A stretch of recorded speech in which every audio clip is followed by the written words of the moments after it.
The study of Buddhism is as much an introspective one as it is an analysis. It is often difficult to grasp the abstract ideas and goals, but when viewed in parallel with one's own experience in life, the practice of Buddhism begins to manifest itself with more clarity.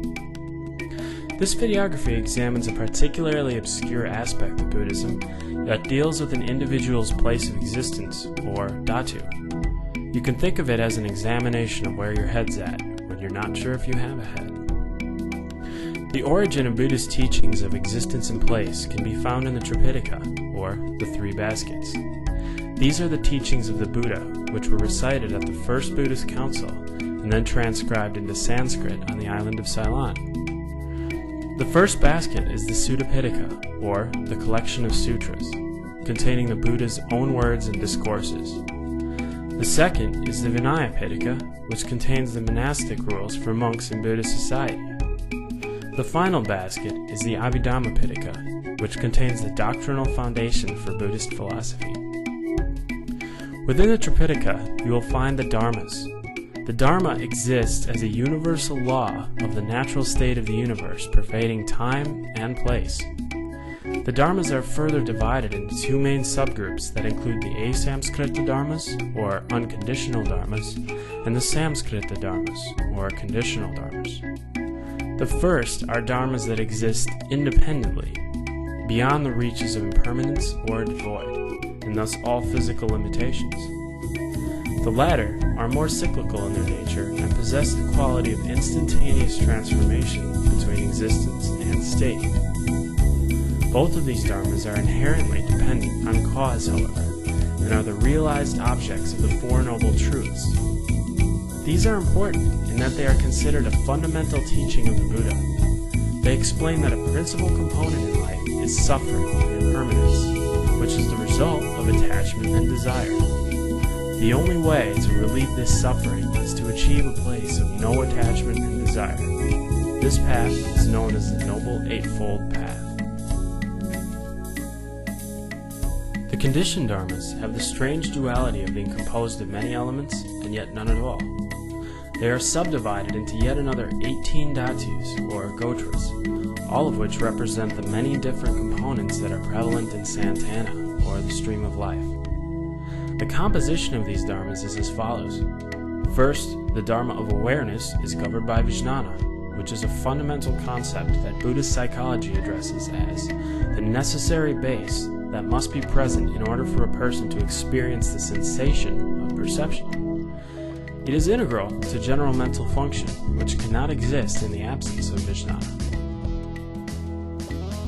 In order for an individual to experience physical, material, and sensory objects, one must have manas, which is a mental organ that could be considered analogous to the brain. Manas and Vijnana are very similar, although there exist subtle differences in karmic relevance. Vijnana transforms into manas at the point of synthesis between it and the sense organs in the body. Vijnana can exist in different forms depending on the organ or support which manas connects. Ultimately, the dhatus are created by overlap and simultaneous interaction. The manifestation of Vijnana through sense organ contact promotes the formation of 5 levels of sensory awareness. The comprehension of this leads to a new and specific awareness that is known as mana Vijnana. This is the root of 6 supreme cognitive faculties, which arise from the overlap of the 5 sensory and 1 abstract mental awareness. Yet another 6 divisions are formed when the 6 sensory faculties perceive the 5 levels of material objects along with the 1 mental level. Together with these, the manas associates itself with the non-sensuous objects to create yet another. The aggregate of all these dhatus make up the skandha of Vijnana. The association between the 6 objects, the 6 faculties, and the 6 types of awareness creates an interwoven triple relationship that interacts in a streamlike manner. For example, the moment that precedes Vijnana illustrates the awareness of a specific object in the following moment. The following moment becomes the present moment through the flux of Vijnana. Thus, flux is the manas for the following moment, and in such a way it is a continuous stream. It is critical to note that in this scheme, the mental objects are different from the sensory objects, in that they only exist in an elementary reality, and as such, can only be developed by the manas. They are divisions of thoughts, or parts of thoughts, that congregate to form the complete thought. The words developed by the manas are very important because what is implicit is that the mental objects are not created, but only developed. This makes sense because if you analyze your own flow of thoughts, you will find that true originality becomes obscured. For example, if you were asked to picture in your mind a truly original object with an original color and an original shape, you would slowly begin to realize that this is impossible. The best you can do is to imagine a composite of other colors or shapes that you have seen in previous experiences. As addressed before, the primary reason for suffering is attachment. The relationship between attachment and suffering is articulated in the 5 skandhas, or dharma aggregates, which break it down. The interrelationship between the 5 skandhas is addressed by 3 more dhatus known as the loka dhatus, which exist in the planes of both psychological experience and physical existence. The first loka dhatu is called the kama dhatu. It is the place of existence for all those bad individuals who do not follow the path of emancipation. Most non-Buddhists would fall into this category. The second is the rupa dhatu, which is the dhatu that represents the sense organs and sense matters, along with the conscious mental operation of Vijnana and its connection to them.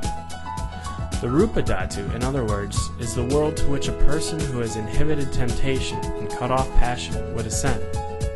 It is the place where motivations considered evil are no longer deteriorating to the consciousness of the individual.